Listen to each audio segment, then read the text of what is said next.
Jadi kau udah percaya ya sesudah Nabi Isa alaihissalam, Yesua Mesih ada lagi Nabi yaitu Nabi Muhammad sallallahu alaihi wasallam.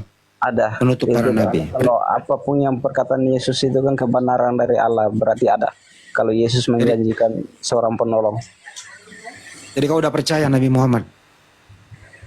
Saya percaya bahwa Nabi yang dijanjikan oleh Yesus ada. Ya kalau kau percaya itu kau tinggal mengucapkan dengan bahasa Arabnya saja. Tapi jangan sekarang. Kau harus belajar lagi. Tapi kalau mau sekarang nggak apa-apa. Nggak ada masalah sih. Salam. Saya Ya. paham sekali Bang Handi. Tapi Bang Handi mungkin bisa memahami hati saya. Apapun yang saya sampaikan, karena ini sangat menyentuhkan hati saya. Saya tahu bahwa Bang Handi bisa memahami. Ini luar biasa. Makanya, memahami kamu ya. Saya paham bro, berat itu meninggalkan agama lama. Benar sekali, Berat Bang. memang. Iya Bang Handi.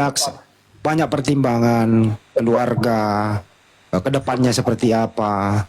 Baru saja tadi Anda mendengarkan si Yohanes Setiawan ini ya sudah berganti nama menjadi Muhammad Setiawan. Bagaimana beratnya setelah dia memeluk Islam. Kehidupan keluarganya baik, diusir dari keluarganya. Tidak diakui oleh ibu angkatnya. Waduh. Diusir gitu loh. Itu masih ada di atas itu. Sekarang dia merantau ke Samarinda, hidup sebatang kara. Ya memang kalau memeluk Islam itu pasti mendapatkan masalah yang banyak. Beda dengan kalau beda dari Islam menjadi murtad. Waduh, langsung harta, tarta dan wanita. Beda. Benar Bang Handi. Kalau begitu saya katakan hati saya satu hal lagi Bang Handi.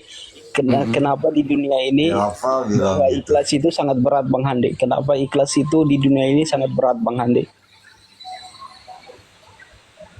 Ya nikmati. Ini OTN satu kenapa sih siapa sih namanya nih? Kenapa? Lalu kenapa? Apa Handi? Kamu kalau masuk itu salam dulu. Ya kamu Salam nyesatin orang bahwa Roh Kudus itu penolong itu Muhammad. Itu salah. Oh, di situ baca coba datanya. Ada kata seorang. Siapa?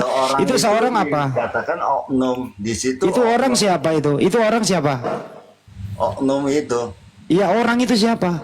Ya itu kan oknum. Iya, siapa? Nah, sebutkan namanya. Masa roh itu orang?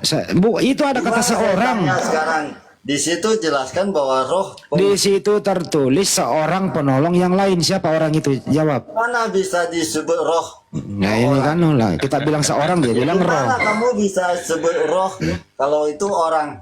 Selamat tinggal. Datanya sendiri dilawan. Ini Edwin sudah ya Bang Andi ya. Ada dari Pak mau naik. Ya silakan. Waalaikumsalam. Silakan naikkan. Bang Edwin ini sudah bisa di ini ya. Sudah bisa diturunkan, sudah bisa. Oh iya. Di situ jelas kok seorang penolong yang lain. Ditanya siapa orang itu, dia bilang roh. Seorang itu mengajarkan. Roh apa sih itu? Roh itu adalah pengajaran. Gitu loh. Masa roh yang datang, gimana caranya roh mengajar? Ada Ripa, terusin dulu gantian. Ya, Assalamualaikum warahmatullahi wabarakatuh. Ini penting ya. Saya harus kesini dengan sangat-sangat. Tadinya mau tidur nggak jadi karena saya lihat ada Abang Mami di sini, calon suami saya. Bang, saya tunggu-tunggu itu gunung Gamalama kenapa nggak pindah-pindah? Bang Mami, udah lewat loh Bang, seminggu masih puasa Bang. Saya nggak jalankan puasa Uni, saya jujur. Astagfirullah. Jadi abang perjanjian kita kalau seandainya abang bisa pindahkan gunung terus saya jadi Kristen, kita menikah atau jadi pendeta dan pendetawati terus bikin gereja di sana, nggak jadi? Kan jelas ketika saya berjanji sama Uni, saya kan berkata kalau memang saya dipersiapkan untuk berpuasa 7 hari 7 malam, bolehlah mujizat itu akan sedikit saja, walaupun tidak rata, walaupun tidak sejauh mungkin. Enggak, gini loh. Ini anak ini sudah mengakui Yesua Mesih itu utusan Tuhan. Hanya ada satu Tuhan. Terus dia udah mengakui Nabi Muhammad SAW. Tinggal menunggu waktu. Edukasi aja dia. Soalnya begini Bang, enggak, ini penting ya. Ini penting, saya harus sampaikan di sini. Beliau memang bertanya di awal, tapi beliau mengklaim bahwa beliau memiliki keteguhan terhadap iman Kristen. Lalu saya ujilah keimanannya di situ. Saya bilang, ada dalam kitab suci Anda tertulis, barang siapa yang memiliki iman sebiji sawi di dalam hatinya, maka dia berkata kepada gunung ini pindah, maka gunung itu pindah. Saya tantang dia. Tantangan saya adalah tolong pindahkan Gunung Gamalama ke Sumatera Barat. Kalau itu terjadi, maka saya akan menjadi istrinya, kami akan menjadi keluarga yang sakinah mawadah warahmah, menjadi pendeta dan pendetawati. Tapi sudah 7 hari lamanya saya tidak tidur menunggu kepastian dari Bang Mami. Bang Mami tidak datang. Tapi alhamdulillah, inilah bukti Bang Mami bahwa apa yang tertulis dalam kitab Anda itu tidak bisa dipercaya. Kenapa? Kalau memang semua umat Kristen ada satu orang saja yang memiliki sebiji sawi iman di hatinya, maka pasti sudah ada gunung yang berpindah. Nah, jadi saya ke atas hanya ingin menyampaikan sesuatu kepada Anda, wahai saudaraku. Laki-laki itu yang dipegang adalah omongannya. Ketika Anda sudah tahu bahwa keyakinan Anda saat ini ternyata tidak bisa dipegang isi kitab suci itu sebagai panduan kebenaran, maka berakallah, berfikirlah.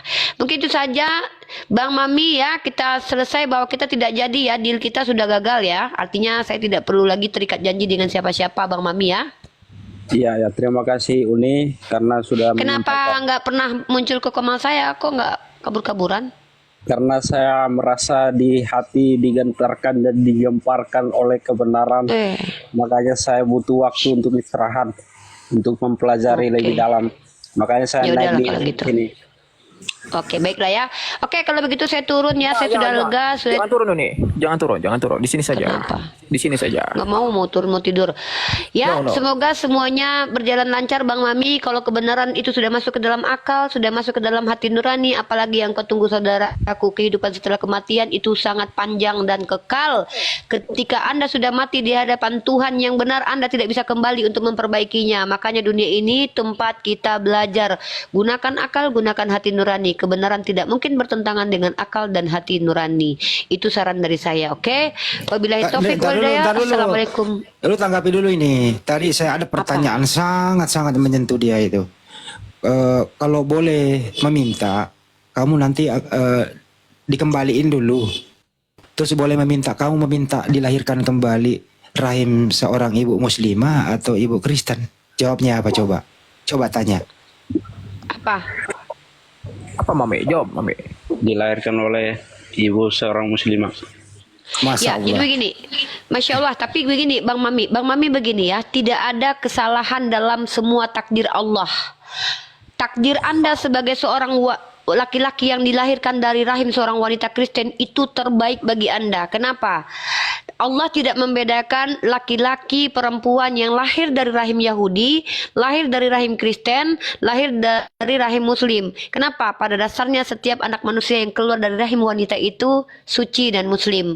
Kemudian orang tuanya yang menjadikan dia Nasrani, Yahudi dan Islam dan bahkan agama-agama lainnya. Tapi Bang Mami, Allah Tuhan yang Maha Adil memberikan kapasitas yang sama kecuali Anda ODGJ ya, kognitif yang sama.